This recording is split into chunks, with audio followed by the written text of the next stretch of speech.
Do you have questions about your health? Do you need to find out what's keeping you from feeling your absolute best? If so, your intuition has guided you to the right place. I am Dr. Charlize, and welcome to the Art of Healing podcast community. In this podcast, we explore all topics in health and wellness, from Reiki to functional medicine, energy medicine, chakras, and meditation. Join me every week for fresh new episodes that highlight healers, various healing modalities, and choose this as your opportunity to find what healing works best for you. If you want to learn more about me, simply Google at Dr. Charlize. Enjoy.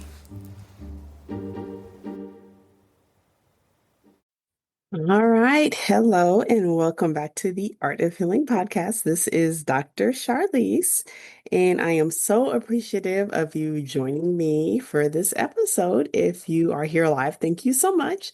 If you are listening to the recording, welcome, and so good to connect with you. Your show notes will have any important links that we discuss during this episode. So, this is some of what I pulled from the self-guided Reiki journey. We are going to explore the connection of the sacral chakra, hormones, and emotions. One of my favorite topics that is so worth exploring, especially if you are someone who feels that you are struggling with some kind of hormonal strain, imbalance, disruption. This is a topic that's really worth your time in delving into and understanding. There are 7 major energy centers in the human body, and really more than that, but the ones that we are referring to are the chakras, which are coming from the ancient medical practices and knowledge of Ayurveda. And the one that we will focus the most on during this talk is the sacral chakra. It is the energy center that is deep within the body, somewhere in the pelvis. It is an energy center, so there's not, although it is associated with the ovaries, the uterus, the fallopian tubes, and associated with the testicles in men. So this connection in the sacral chakra, in the studies of Ayurveda, the sacral chakra is associated with our relationships, our connections, our fertility, our ability to have intimacy, sexuality, and also with our creativity. That this energy center is related to all of these. And in a way, when you think about your real life, things like relationships, particularly intimate relationships, are deeply tied to sexuality, ability to be fertile and grow your family. And fertility is the biggest physical manifestation of creativity.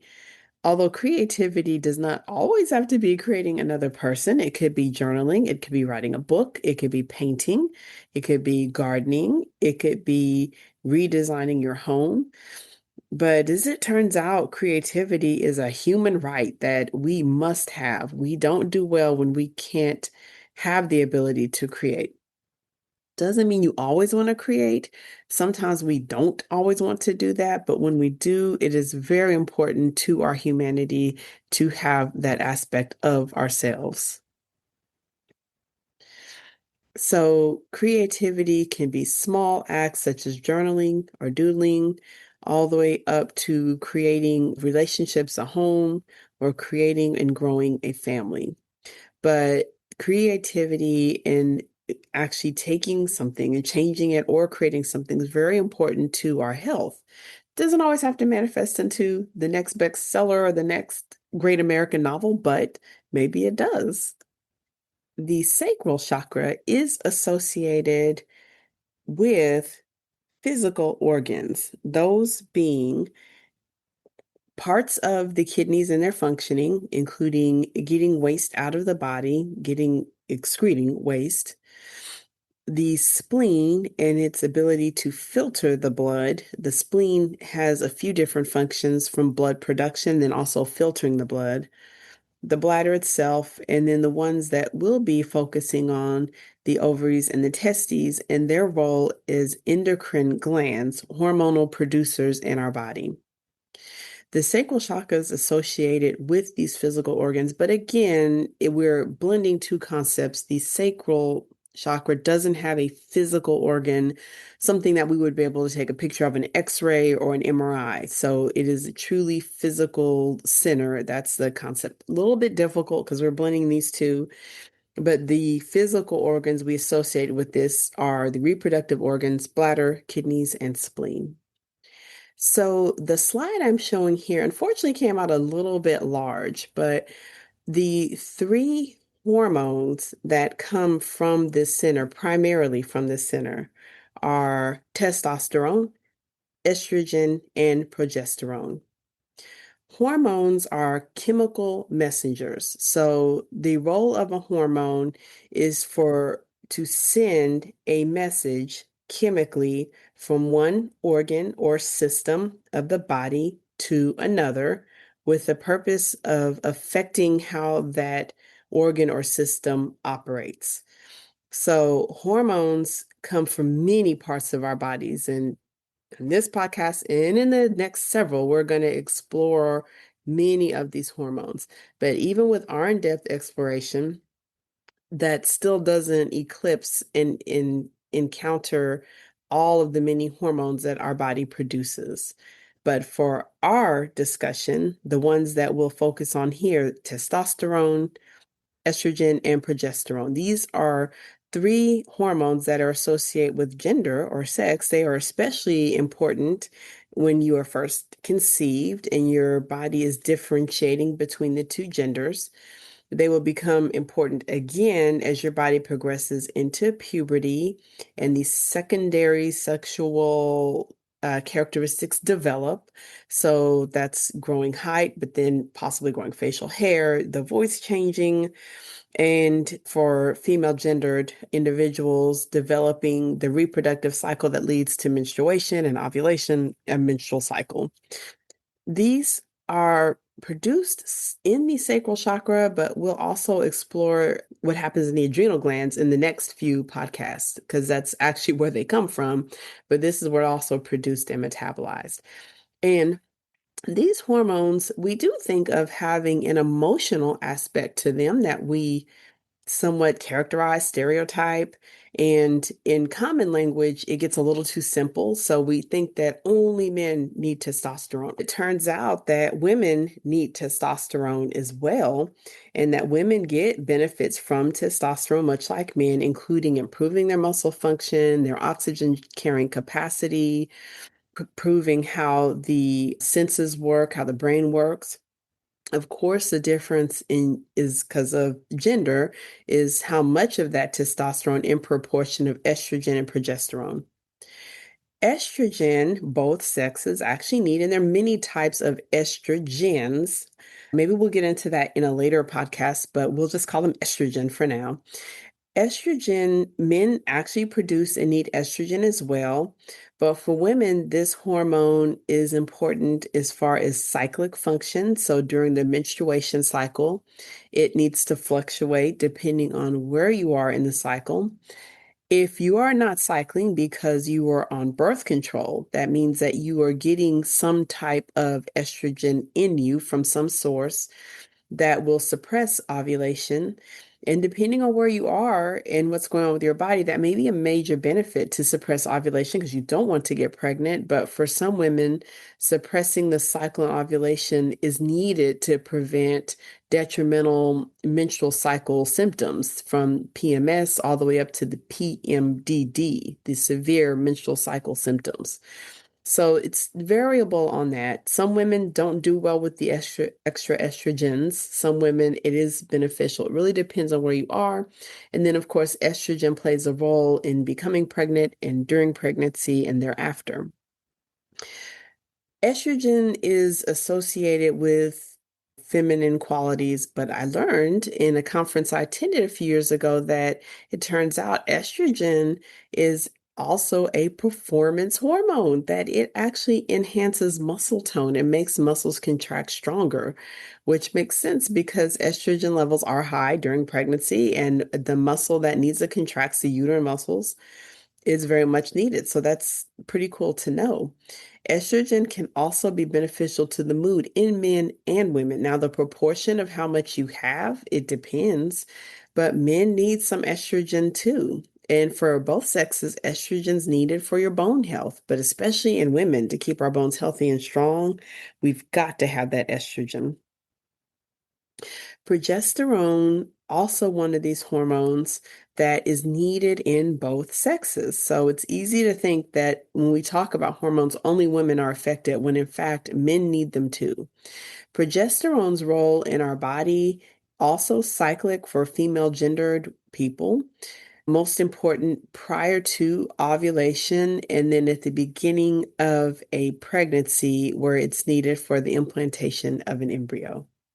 From an energetic standpoint, the sacral chakra is associated with a powerful energy concept from the Ayurvedic lineage called Kundalini energy. The Kundalini energy is an energy source that lies dormant in the sacral chakra and can be awakened by an individual who is pursuing their spiritual path, disciplined, actively pursuing it, and has grounded their energy very well, will access this Kundalini, leading to a Kundalini awakening. And when this happens, it's believed to bring about a major transformation in consciousness, opening up all of the energy channels, a truly amazing change. I personally have not experienced a Kundalini awakening, but I have read the experiences of people who have, and it's incredible. It's very incredible what they experience. Now, I've heard it's profound. I've also heard that it can be big. It can bring about a lot of changes from what I've read from various experts, but it's in this sacral chakra that this Kundalini energy is residing. So, supporting the sacral chakra and supporting being in touch with this creativity and connection and making sure that part is open enough appropriately that you feel engaged and you can connect, but not overly open, because that's a concept that in my own studies I read about that overly connecting to the sacral chakra may look like hypersexuality. So that might be engaging in sexual activities or seeking that as an outlet to something else, when in fact the other thing is what you need to deal with. In our modern life, with sometimes overly sexual media, that may be what we're seeing, that maybe anxiety is being channeled there or depression may be channeled there.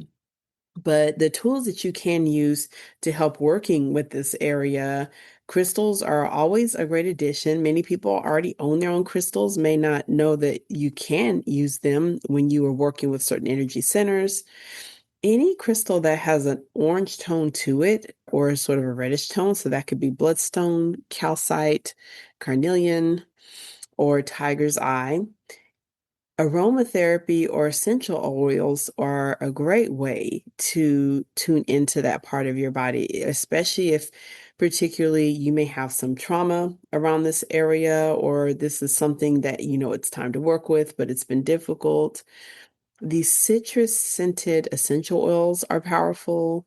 Jasmine, which is very expensive. So, in jasmine's an investment. And once you buy a bottle, I do recommend keeping it in a dark place, not opening it more than you have to, because this is a very expensive oil, but it's a very powerful, wonderful aroma, but just a big investment. Ylang ylang doesn't cost as much. It's actually really blends well with a lot of other oils, and it's associated with the sacral chakra. And then rose, which is another oil that can be very expensive. So if you do choose to purchase it, I do say keep it very carefully. Don't open the bottle more than you have to. Really use it medicinally. So use it sparingly so that it can last as long as possible. So, for more information on working with this energy center and making that connection with this energy center, your emotions and your hormones, I have the chakras and hormones downloadable. And in your show notes, I will put the link to get that copy. And then also, you'll get a little bit more information on why we are talking so much about this connection, because we plan to do this in earnest. We plan to have a live program really exploring hormonal health, the energy centers, going places that really no one else is going right now because it's kind of difficult and weird to talk about, but it really needs to happen. So you'll get more information about that in your show notes. So making sure you have a link there, and it'll take you to the page to download that ebook on chakras and hormones. So thank you so much for joining me for this recording. And if you are listening in your show notes, make sure you leave a review if you think about it. I know you're busy, you're on the run, but those reviews help. And then also, just kind of a heads up, where we used to do the show about once a week. For the next few weeks, we'll be getting together a little bit more often, probably every Monday and Wednesday. That is the show recording. But if you're listening, we connect live pretty frequently and probably will be doing it about once a week. So if you would like to join in live during the recording, meet guests, meet me, you are absolutely welcomed. Signing up for my newsletter is the best way to do that. So again, thank you so much for joining me, and I will see you next time. Thank you so much for joining during this episode of the Art of Healing podcast. If you found this episode helpful, please leave a review. Also, you can check your show notes to find out how to get a copy of this and future episodes emailed directly to your inbox, available to listen to anytime. Finally, if you have questions or wish to connect to me, check your show notes to find out how we can get connected and find out how I can be of service to you.